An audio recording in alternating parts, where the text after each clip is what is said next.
নমস্কার। শুরু করছি প্রতিদিনকার মতো আজও আজ সকালে কি লেখা আছে কপালে প্রভাতী অনুষ্ঠান। প্রতিদিনকার মতো এই প্রভাতী অনুষ্ঠানে দেবো দিনের পরিচিতি, সূর্য উদয়, সূর্য অস্ত, গঙ্গায় জোয়ার ভাটা, তিথি, শুভকর্ম, দিনের স্মৃতিচারণ এবং সাথে থাকবে 12টি রাশির সংক্ষিপ্ত এবং সামগ্রিক রাশিফল। কারোর ব্যক্তিগত জন্ম সময়, জন্ম তারিখ, জন্মস্থান নিয়ে নয়। তাই শুরু করছি আজকের দিনের পরিচিতি দিয়ে। আজ 22শে পৌষ 1432 গুপ্তপেশ এবং বিশুদ্ধ সিদ্ধান্ত মতে, ইংরাজির 7ই জানুয়ারি 2026। আজ বুধবার।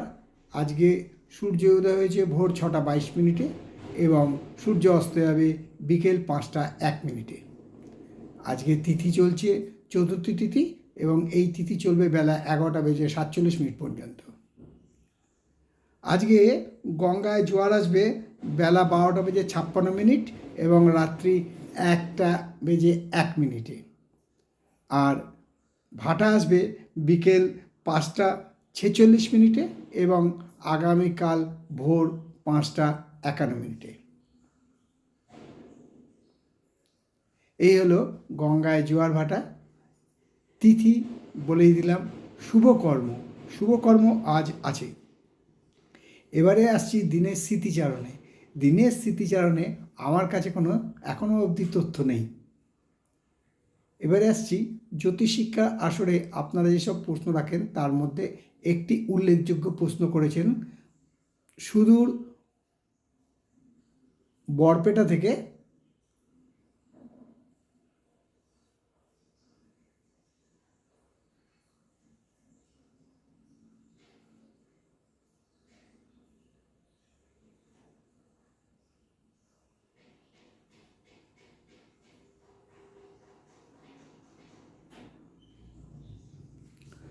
নমস্কার। এবারে আসছি জ্যোতিষশিক্ষা আসর নিয়ে আলোচনায় এবং জ্যোতিষশিক্ষা আসরে যেসব প্রশ্ন রেখেছেন তার মধ্যে রেখেছেন সুদূর বরপেটা থেকে মনীষ বরদলৈ। তিনি লিখেছেন যে আমরা যে সান্নাড়ি চক্র করছি, এই সান্নাড়ি চক্র নিয়ে বহু লোক প্রশ্ন রাখছেন। তার মধ্যে এই প্রশ্নটা হচ্ছে খেম, জন্ম, এই তিথিগুলো যে আছে, সম্পদ, বিপদ, এই তিথিগুলোর মাধুর্যতা কী বা এর প্রতিক্রিয়া কী। বলতে পারি এই তিথিগুলোর কার্যকারিতা কী। ওনার যে কথাটা বলতে চাইছেন উনি, সেটা আমি বলতে পারি। এটা আপনাকে জানতে হবে আগে সান্নাড়ি চক্র কেন করা হয়, কী জন্যে করা হয় এবং এই সান্নাড়ি চক্রের গুরুত্ব কতটা। তাই বদলীবাবু আপনাদের সবাইকে বলছি যে আপনারা মোটামুটি জানবেন জ্যোতিষশিক্ষা আসরে এই সব নিয়ে আলোচনা হচ্ছে। আপনারা যদি জ্যোতিষশিক্ষা আসরে যোগদান না দেন তাহলে তো আমি এই অনুষ্ঠানে যে বলছি সেগুলোর গুরুত্ব হারিয়ে যাচ্ছে। সান্নাড়ি চক্র নিয়ে আমার অনেকগুলো অনুষ্ঠান হয়েছে। আপনারা আবার ওই সান্নাড়ি চক্রে আসুন এবং আমার অনুষ্ঠানে সাবস্ক্রাইব করুন। সাবস্ক্রাইব করলেই আপনারা পাবেন সব কিছু আমার প্রোগ্রামটা। তাতে আমি জ্যোতিষশিক্ষা আসরে বিশদ আলোচনা করছি এবং জ্যোতিষশিক্ষা আসরে যে যেরকম প্রশ্ন রাখছেন তার উত্তর আমি দিয়ে এবং সেখানে বিশদ আলোচনা করা হচ্ছে। তাই বরদলীবাবু আবার বলছি, সান্নাড়ি চক্রের জন্য আপনাকে জ্যোতিষশিক্ষা আসরে যোগদান দিতে হবে এবং জ্যোতিষশিক্ষা আসরে যোগদান দিলেই আপনি সান্নাড়ি চক্রের গুরুত্ব, কার্যকারিতা এবং প্রত্যেকটা নক্ষত্রের এই যে সম্পদ, খেম, বিপদ, এই যে আপনি বললেন, এইগুলোর প্রত্যেকটা কার্যকারিতা কী তা একদম বিশদভাবে আলোচনা করা হয়েছে। যদি না পেয়ে থাকেন সাবস্ক্রাইব করার পরও আমার সাথে যোগাযোগ করবেন, আমি আপনাদের বলে দেবো। তাই আপনাদের সবাইকে জ্যোতিষশিক্ষা আসরে যোগদান দিতে হবে এবং জ্যোতিষশিক্ষা আসরে যোগদান দিলেই আপনারা অনুষ্ঠানগুলো প্রত্যেকটা এপিসোড পেয়ে যাবেন। এবারে আসছি 12টি রাশি নিয়ে সংক্ষিপ্ত এবং সামগ্রিক রাশিফল। কারোর ব্যক্তিগত জন্ম সময়, জন্ম তারিখ, জন্মস্থান নিয়ে নয়।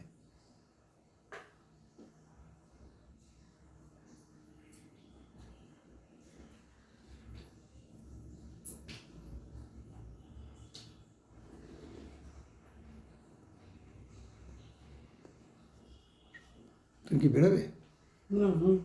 আচ্ছা, গরম জল করে রেখেছি।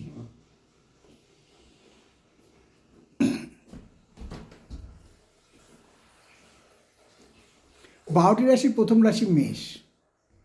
মেষ রাশি জাতকদের বলবো আজকে বন্ধুদের সাথে একটা মনোমালিন্য হতে পারে, ফলে মানসিক চিন্তা বৃদ্ধি পেতে পারে বা মানসিক উদ্বেগ বৃদ্ধি পেতে পারে।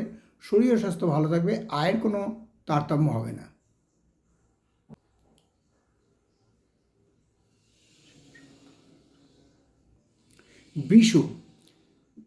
বৃষ রাশি জাতকরা বলবো জাতক জাতিকাদের যে আপনারা যা এক্সপেকটেশন করেছিলেন আজকে সেই এক্সপেকটেশন ফুলফিল না হওয়াতে একটা ডিপ্রেশন বা বলবো যে মানসিকভাবে বিপর্যস্ত, আশাহত হওয়া, সেই রকম হওয়া ঘটনা ঘটতে পারে।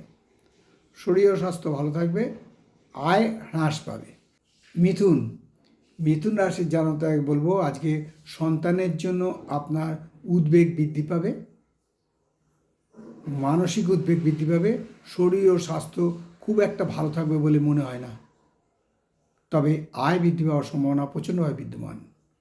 আর কর্কট রাশি জাতকদের বলবো আজকে গৃহ অশান্তি লক্ষণ পূর্ণভাবে বিদ্যমান, তাই গৃহে অশান্তি এড়াতে আপনি যদি পারেন শিব নাম জপ করবেন 108 বার, এবং দাম্পত্য কলহ এড়াতে কামদেবতার নাম জপ করবেন।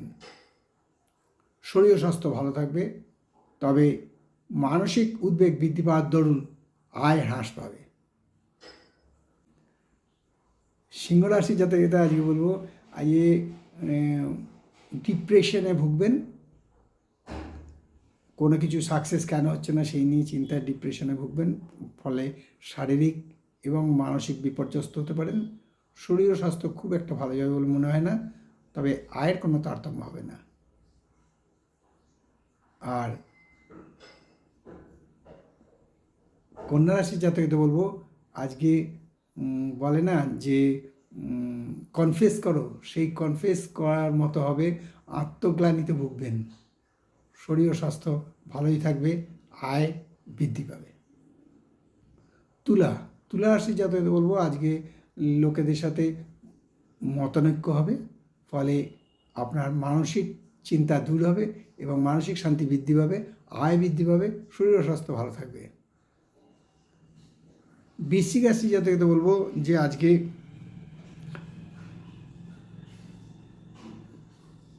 কোনো কিছু পাওনা ছিল, সেই পাওনার এক্সপেকটেশনটা ভুল হবে, অর্থাৎ আজকে পাওনায় বাধা পড়বে, পাওনা পেতেও কষ্ট হবে। শরীর ও স্বাস্থ্য ভালো থাকবে, মানসিক উদ্বেগ সামান্য বৃদ্ধি পাওয়ার সম্ভাবনা প্রচণ্ডভাবে বিদ্যমান। ধনু রাশি জাতকদের বলবো আজকে কিন্তু খুব সাবধানে থাকবেন, কারণ আজকে ঋণ যোগ আছে, অর্থাৎ আপনি আজকে কর্জ নেবেন, ফলে ঋণগ্রস্ত হয়ে পড়তে পারেন। শরীর ও স্বাস্থ্য ভালো থাকবে, মানসিক চিন্তা দূর হবে। বিকেলের পর থেকে আপনার কোনো ভালো খবর পেতে পারেন। মকর রাশি জাতকদের বলবো আজকে কোনো ভালো লোকের সুপরামর্শ পাবেন, যার ফলে আপনার ব্যবসা এবং কর্মক্ষেত্রে পদোন্নতি বা ব্যবসায় উন্নতি হওয়ার সম্ভাবনা প্রচণ্ডভাবে বিদ্যমান। শরীর ও স্বাস্থ্য ভালো থাকবে, আয় বৃদ্ধি পাবে। কুম্ভ রাশি জাতকদের বলবো আজকে শারীরিক কষ্টে বৃদ্ধি পাবে, ফলে মানসিক চিন্তা বৃদ্ধি পাবে। ডাক্তারের সুপরামর্শ নেওয়া একান্ত দরকার, তবে আয়ের কোনো তারতম্য হবে না। আর মীন রাশির জাতকদের বলবো সৎসঙ্গে স্বর্গবাস, অসৎসঙ্গে নরকবাস। আজকে সেই সৎসঙ্গ পাবেন, ফলে মানসিক চিন্তা দূর হবে, মানসিক উদ্বেগ দূর হবে, আয় বৃদ্ধি পাবে এবং কোনো নিকট বন্ধুর দ্বারা উপকৃত হবেন। এই হলো 12টি রাশির আজকে সংক্ষিপ্ত এবং সামগ্রিক রাশিফল, কারণ ব্যক্তিগত জন্ম সময়, জন্ম তারিখ, জন্মস্থান নিয়ে নয়। তাই শেষ করার আগে বলি, মা দশমহাবিদ্যার কৃপায়, দেবাদিদেব মহাদেবের কৃপায় এবং শঙ্খচক্র গদাপদ্মধারী নারায়ণের কৃপায় সবার মঙ্গল হোক, সবার ভালো হোক, সবাই সুখে থাকুক, শান্তিতে থাকুক, আনন্দে থাকুক, এই কামনা করে আজকের অনুষ্ঠান শেষ করলাম। আবার আগামীকাল পাতে দেখা হবে। ততক্ষণ ভালো থাকুন, সুস্থ থাকুন, আনন্দে থাকুন। নমস্কার।